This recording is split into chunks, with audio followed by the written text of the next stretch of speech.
Radio 10 presenta a Daniel Aprile. Comienza Palabra de Campo. Palabra de Campo en Radio 10. Buen día amigos, ¿cómo les va? Bienvenidos a Palabra de Campo, bienvenidos al sábado, bienvenidos al fin de semana de Radio 10. Aquí estamos con mucha información, con muchas noticias. Vamos a repasar algunos de los temas más importantes que nos ha dejado el viernes. El viernes tuvimos los anuncios, ayer por la tarde-noche hemos escuchado al presidente Alberto Fernández hablar de algunas medidas para combatir la inflación. Me parece que ese va a ser uno de los temas más importantes del programa y por supuesto, va a ser parte de lo que charlemos y analicemos juntos aquí entre todos. El sector agropecuario, por supuesto, preocupado sobre las últimas medidas con esta constitución de un fondo para trigo para tratar de aplacar los precios internacionales, los precios locales con el contexto internacional. Al menos de eso habló el presidente Alberto Fernández. Horacio Salaverry es el presidente de CARVAP, la Confederación de Asociaciones Rurales de Buenos Aires y La Pampa, y está en comunicación con nosotros. Horacio, ¿cómo estás? Daniel Aprile te saluda. ¿Qué tal, Aprile? ¿Cómo estamos? Bien, muy bien. Me Horacio, bueno, en principio el presidente, entre otras tantas cosas, ha llamado al diálogo de alguna manera. Sí, ha llamado al diálogo. En realidad, bueno, nosotros hemos sido convocados al diálogo el año pasado, hemos tenido un diálogo con el Ministerio muy fluido en el último bimestre del año pasado, pero lamentablemente no fue lo fructuoso que nosotros entendíamos que debía ser. Claro. Inclusive hubo algunas resoluciones que vos conocés bien respecto del trigo en su momento, con esos volúmenes de equilibrio, con el maíz, con las restricciones, todavía manteniendo las restricciones de la carne, y eso fue en pleno diálogo, ¿no? Por supuesto que uno no puede rehuir del diálogo, el diálogo siempre es la única manera de lograr soluciones, siempre que la interlocución, digamos, en ese diálogo el otro entienda lo que uno necesita y uno trate de aportar lo que el otro necesita, ¿no? Uh-huh. Pero en ese camino, bueno, veremos cuál es lo que el presidente y dónde está mirando el presidente y dónde quiere entender cómo son las cosas. Ahora,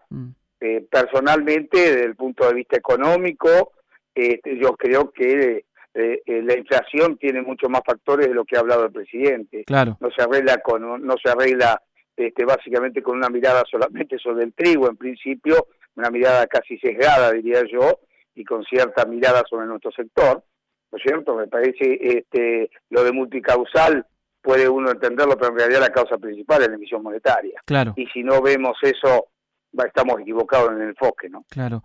Bueno, a priori pareciera que la situación de la guerra, digamos, agravó todo, pero la verdad es que lo que uno sabe o lo que uno ve es que la inflación en la Argentina viene de hace mucho tiempo.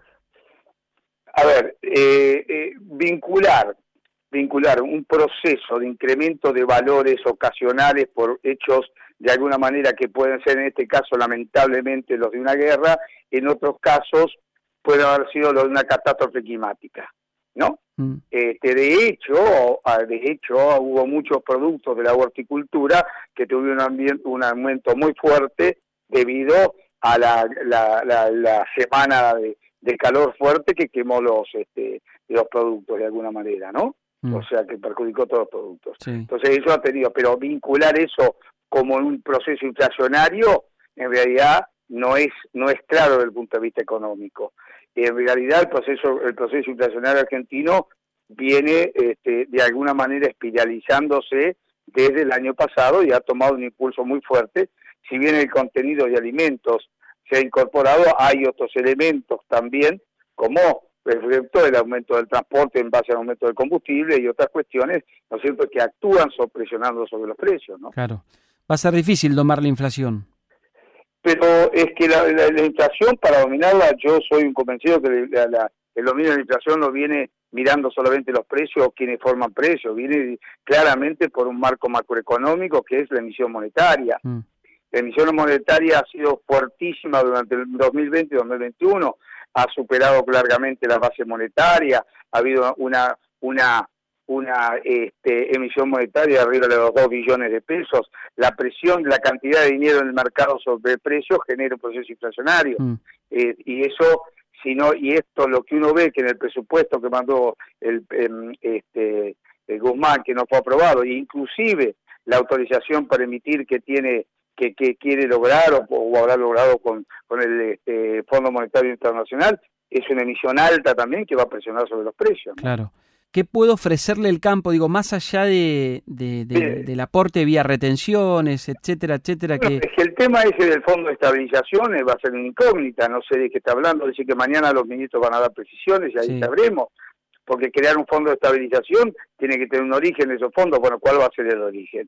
Ese Fondo de Estabilización es una incógnita que habrá que ver de dónde es, digamos, dónde provienen los recursos para lograr esa estabilización. Y si hay que hacer una estabilización en muchos precios de la economía, va a tener que ser un fondo básicamente importante, ¿no? Horacio, por último, ¿qué puede ofrecerle el campo? Digo, más allá del aporte vía retenciones, digamos, de la constitución o del dinero para ese fondo, más allá de eso, digamos, ¿qué puede ofrecerle el campo cuando sea escuchado una vez más por el gobierno? Yo creo que el campo lo que puede ofrecer es una mayor producción. La mayor producción que haga una mayor oferta de bienes y servicios también produce una baja en inflación porque empieza a equiparar. Cuando usted tiene de una cantidad de dinero emitida mucho más alta que los bienes producidos, también se produce un desfasaje en el precio porque hay que dividir la base monetaria por la cantidad de bienes y servicios y le da cierto valor. Entonces, en este caso, lo que el campo en principio es, más allá de todo el aporte económico que ya está hecho, claramente, porque cuando hablamos del trigo hay un aporte en base a retenciones de más de 400 millones de dólares, ¿no? Que tiene como para estabilizar. Ahora el tema es que si el gobierno lo tiene gastado, lo gasta en otra cosa, por supuesto que la cuestión varía. Ahora, en ese sentido, creo que la oferta de una mayor producción es la manera en que uno puede llegar a lograr este tipo de situaciones, por lo menos aportar y trabajar sobre eso, ¿no? Porque, a ver, nosotros cuando entramos en este tema, hay que poner muy claro que no somos formadores de precios, ¿no? Pues el presidente lo había entendido. Yo no sé si lo habrá entendido, porque en realidad la formación de precios no viene por parte nuestra. Entonces, es muy difícil a alguien que no es formador de precios incorporarse en un tema, ¿no es cierto?, donde lo que hay que fijar son nuevos valores o lo que hay que controlar son los precios, ¿no? Claro. Cuando el ejemplo que ha dado del trigo es un ejemplo poco práctico, porque en realidad esto está explicado técnicamente, que el trigo, aún con los valores que habló el presidente, de 34.000 pesos, en un par de 300 pesos, no explica más del 11%. Está claro, sí, 35 pesos. El contenido dentro del kilo de pan, ¿no es cierto?, no es más que un kilo de trigo. Y si el pan vale 300 y el trigo vale 34, ¿no es cierto?, es el 10%. Y si usted va a ajustar sobre el 10% solamente, nunca va a lograr ajustar el peso final. Horacio, gracias por la charla como siempre. Un abrazo grande. Un abrazo, que ande muy bien. Igualmente. Horacio Salaverry, el presidente de CARVAP, la Confederación de Asociaciones Rurales de Buenos Aires y La Pampa, analizando los dichos del presidente Alberto Fernández ayer por la tarde-noche. Quédate. Ya vuelve Daniela Prile en Radio 10.